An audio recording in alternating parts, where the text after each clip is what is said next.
Assalamu alaikum wa rahmatullahi wa barakatuh. Welcome to the Seerah program where we discuss the life and the times of the beloved Habib sallallahu alaihi wasallam. May Allah's choicest blessings be upon our master sallallahu alaihi wasallam.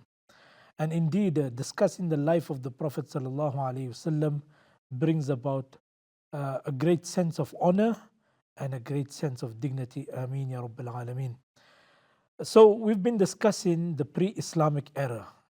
I have painted the picture for you in terms of the Arab civilization. We looked at the origins of the Arabs, we looked at the three major civilizations Al Arab al Ba'ida, we looked at Al Arab al Qahtaniya or Al Arab al Ariba, and we looked at the third civilization, Al Arab al Musta'riba, the people that amalgamated and mixed with the Arab population, took on to the culture, the language, and they became the new Arabs of the time. We also spoke about the religion of the Arabs. We said that predominantly they were in idol worship. We also spoke about the predominant religions at the time of the Prophet ﷺ. You had the Persians that were worshipping the fire, the Zoroastrianism, there was incest, the Christian world was in decline, the Jewish teachings were distorted, you had Buddhism, you had all other isms and ideologies that were present at the time of the Prophet ﷺ. We also discussed some of the practices of the Arab. We spoke about superstition, we spoke about the economic hub of the Arabs, we spoke about some of the tribes of the Arabs and the divide of the tribal lines and so forth. So I'm busy painting the picture of the pre-Islamic era so that you can appreciate what the Prophet of Allah sallallahu alaihi wasallam did for humanity at large.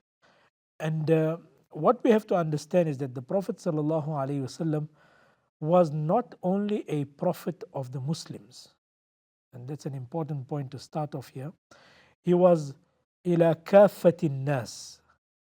He was sent to entire mankind as the Nabi of all people, of all race, of all color, of all background.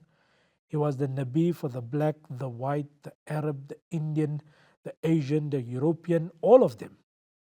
Prophet ﷺ came to humanity at large. Then there are those who believed in him, and then those that chose to deny his nubuwah and chose to remain on disbelief. So when we talk about his life played a phenomenal role in the setting of humanity at large. And today I want to spend one more session on discussing the Arabian society before we go on to the next chapter of the Seerah. And that is, the Arabs had some wicked customs. Last time I made mention that a husband could divorce his wife a number of times, and he could take her back a number of times until Islam came and changed the whole tradition. And then the Quran said, "At-talaqu marratan, فَإِمْسَاكُمْ بِمَعْرُوفٍ أَوْ تَسْرِيحٌ بِإِحْسَانٍ." That talaq is to be issued only 3 times. That's the maximum. And after that, you either have the option of either staying in the same union with the person, or you then move on with your life and on separate routes. So Islam regulated the aspect of talaq. Islam also regulated other aspects of life.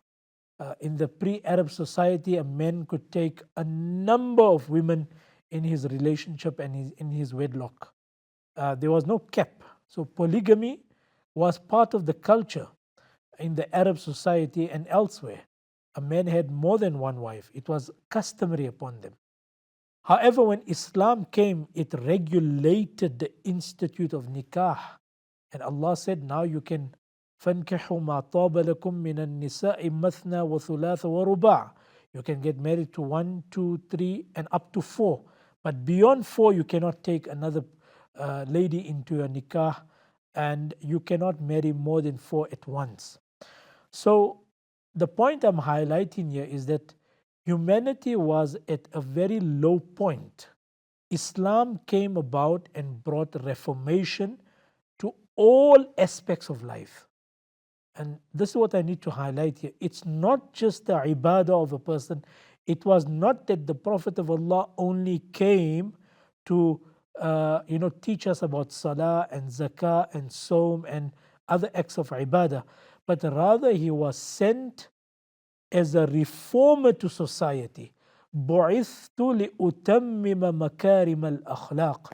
The Prophet ﷺ says that one of the objectives for which I was sent to the world is to complete akhlaq and to exemplify for humanity the highest in terms of integrity, in terms of honesty, in terms of trustworthiness, and all other chivalry related. So the Prophet ﷺ was sent as a reformer to humanity, and he was not only sent to the Muslims, he was sent to all humanity to come till the day of Qiyamah. The prophets previously were sent for a limited time to a specific locality, and so his jurisdiction was to operate within a specific area and a specific time. He did not have reach over other communities. But the Prophet ﷺ, his nubuwah extended to all, to all. And it was not limited to a specific time or a specific era. Ila yawmiddin, he is the Nabi of Allah, and he will be my Nabi, your Nabi, and for the person to come till the day of Qiyamah.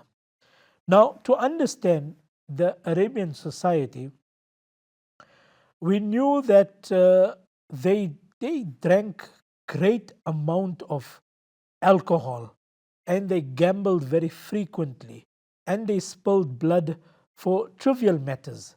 And we also know that the Arabs were at loggerhead with one another for years on end. And there was tribal rivalry that was taking place amongst themselves. On the one side, we have the wicked practices of the Arabs and the downfall of the Arabs. And on the other side, you also have to be fair in the sense that you highlight some of the positives and the good qualities that the Arab society possessed. And one of them being the natural intelligence that Allah had blessed them with. They had powerful memories where they were able to memorize the lineage and the genealogy not just of humans but of horses. They had a phenomenal memory that Allah had blessed them with. It is no surprise that the Sahaba radiallahu ta'ala anhum were able to transmit the Sunnah from one chest to the other without any difficulty. Abu Huraira radiallahu ta'ala anhu has transmitted more than 5,000 narrations to the Ummah. This is based on his memory that he had during the time of the Prophet sallallahu alaihi wasallam, that he was able to preserve everything. We have other Sahaba like al-Mu'mineen Aisha radiallahu ta'ala anha that also narrates a lot or a large number of ahadith, over 1,000 at least. You have Abdullah ibn Umar, you have Abu Sa'id al-Khudri, you have Anas ibn Malik radiallahu ta'ala an, and the likes, Jabir ibn Abdullah and the likes. So they were blessed with phenomenal memory and amazing intelligence. They were able to spontaneously put together a poem. And eloquence was something that they prided themselves with. If you were eloquent, you enjoyed a high position in society. And the poets were the most eloquent, and they were known for their articulation and how they would put together the message of the tribe to other tribes. So the intelligence was something that they were known for, and their sharp-minded approach and their vigilance and their alertness and their sharpness for how to memorize and pick up things and retain it for a very, very long time. Another thing that the Arabs prided themselves with was generosity. you got to be fair when you analyze in history also, that you can't only list the negatives, but you also have to talk about the positives. And one area of positivity was generosity. The Arabs were known for their generosity. Even up to this day, they are known for their generosity. That it is a famous thing amongst them that if you have only one camel left, only one camel in your property and your belongings, and if a guest has to come to your house without hesitation, without giving it a second thought, they would slaughter that camel and present it to their guests. They were known for their generosity. And if you look at the ancestry of the Prophet ﷺ within the Quraysh was Hashim, the grandfather of the Prophet ﷺ, the father of Abdul Muttalib, so great grandfather. He was known for his generosity. He fed people in their hundreds. So generosity was within the Arabs. And the other thing was their love for freedom. They were not ruled by anybody. It was just the tribal system that they lived under, but beyond that there was no king or no ruler above them. And they loved freedom.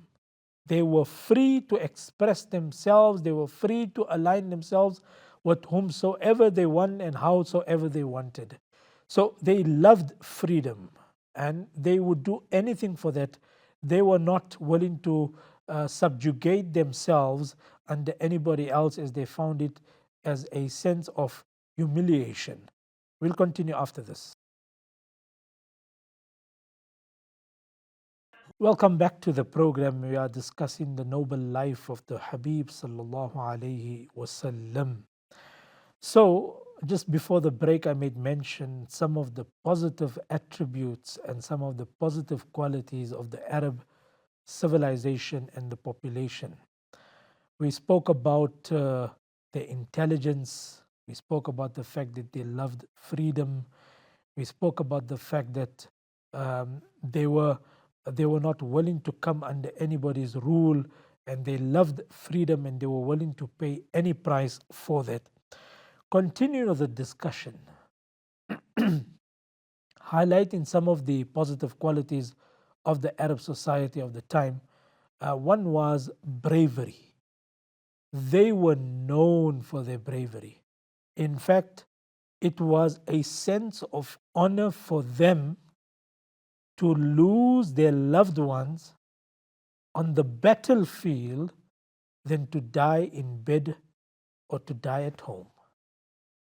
And they would then speak about it to the people after them, that our fathers, our brothers, our uncles, our cousins have paid blood, have fought in the wars, and they have given their lives for the sake of our tribe and our nation and our culture.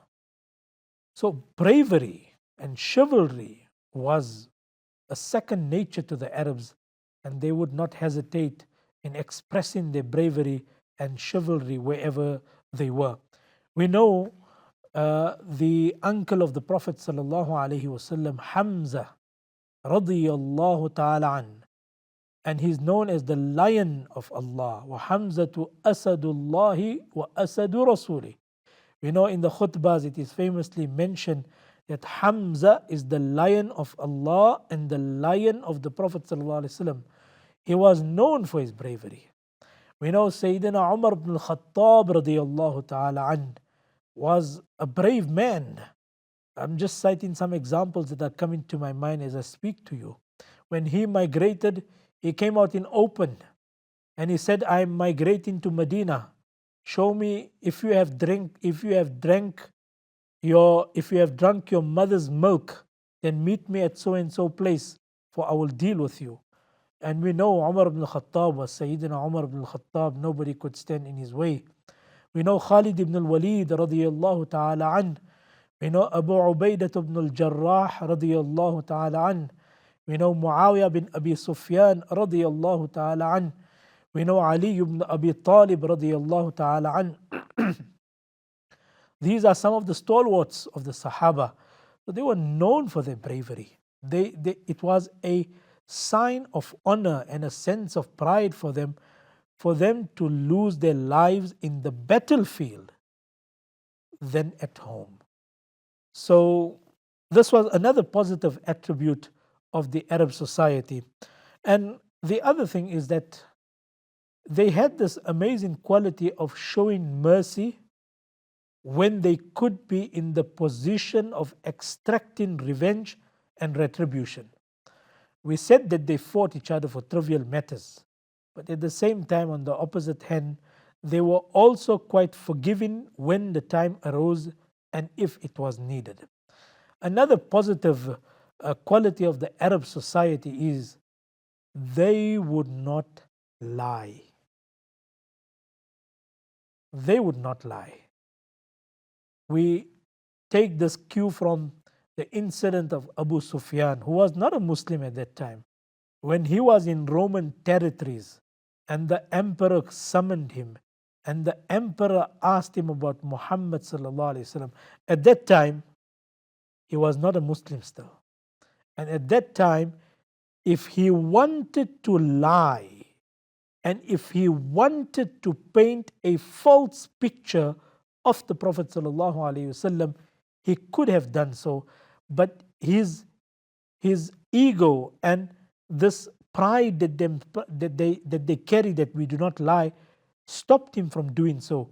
And so, even though he was a foe, and even though he was the enemy of the Prophet sallallahu alaihi wasallam, but when it came to integrity, he did not choose to lie even at that moment. So the Arab society were known for keeping up their promise, for sticking to their word and honoring their commitment. If they said that I'm going to be protecting you, then at all cost they would protect you irrespective what the price was at the end of the day. So these were some positive attributes of the Arab society at that time, pre-Islamic era, together with all the other challenges and difficulties that the nation faced. And to sum up my discussion today on this pre-Islamic era, I glean or I lean to the hadith of Ja'far radiallahu ta'ala an. We know that Sayyidina Ja'far radiallahu ta'ala anhu was summoned in the court of Najashi, and he was the spokesperson on behalf of the Muslims, and he addressed the king saying, Ayyuhal Malik, kunna qawman ahla jahiliyyah, na'budu al-asnam, ونأكل الميتة ونسيء الجوار يأكل القوي منا الضعيف. He painted a picture for the Najashi king, the Abyssinian ruler, to highlight to him that where humanity was before the advent of Islam and before the time of Rasulullah sallallahu alaihi wasallam, and where the Prophet of Allah took them to. So listen to this hadith, it's a very important one. He said, O king, kunna qawman ahl jahiliyyah, we were a nation drowning in darkness, in jahiliyyah, in steep ignorance. Na'budul asnam, we would carve out idols with our own hands in the morning, and later on in the day we would put it up and we would worship these very same stones. So we used to do idol worship.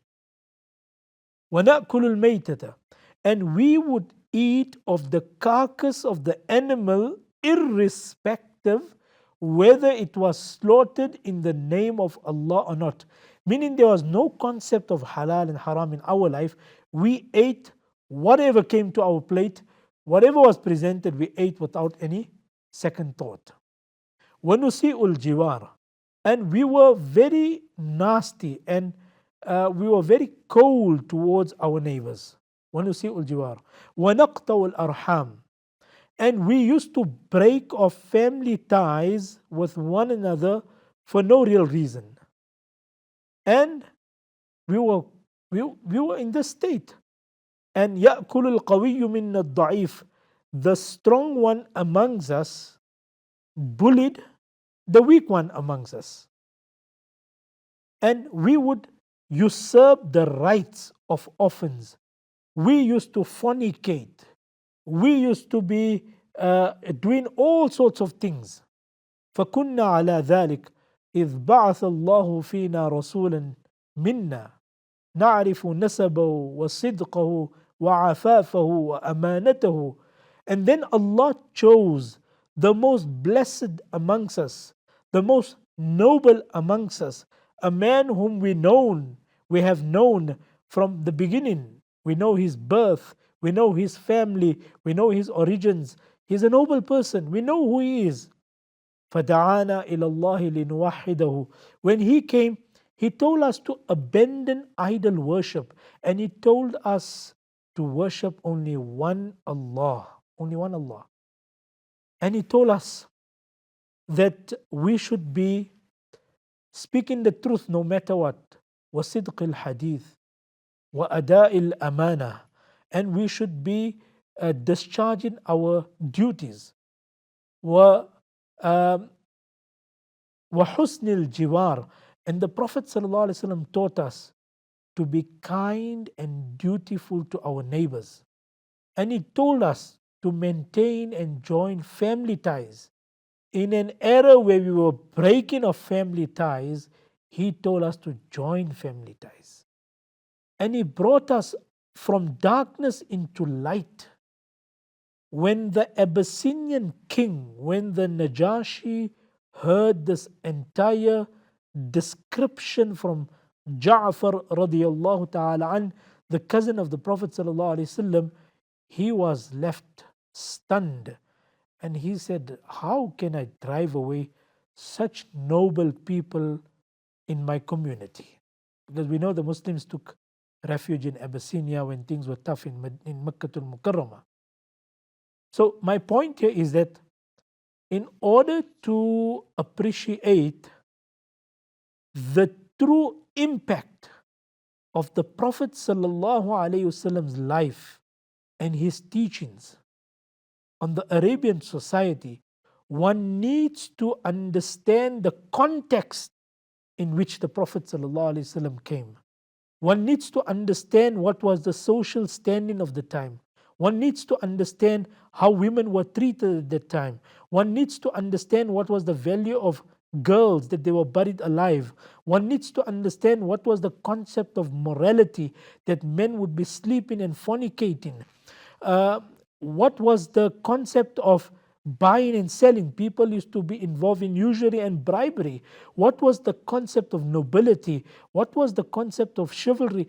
All of this had to be redefined with the advent of Islam.